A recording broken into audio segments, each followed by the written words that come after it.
Welcome to the Slop Temple. We pray this video helps. You begin by making sure Chrome is up to date and you're signed into your Google account so settings sync. Once done, open the browser menu, choose More Tools, then Extensions and click Open Chrome Web Store.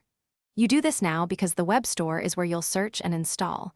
It avoids downloading unsafe files.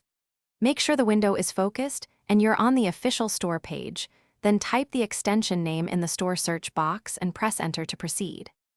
You'll now pick the extension and inspect it closely.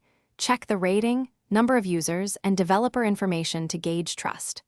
Once you choose, click the extension card, make sure to read the permissions listed in the right panel, and hit Add to Chrome. When the permission dialog appears, confirm only if you accept the listed access.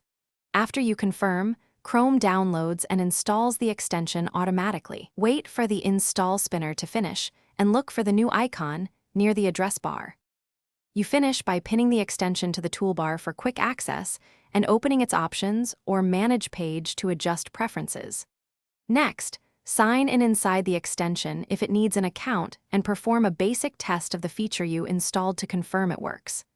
If something goes wrong, first disable and re-enable the extension, and if that fails, uninstall and reinstall it. Also make sure Chrome itself is updated and the extension supports your Chrome version. This single troubleshooting. Thanks for watching. Consider subscribing if we helped you.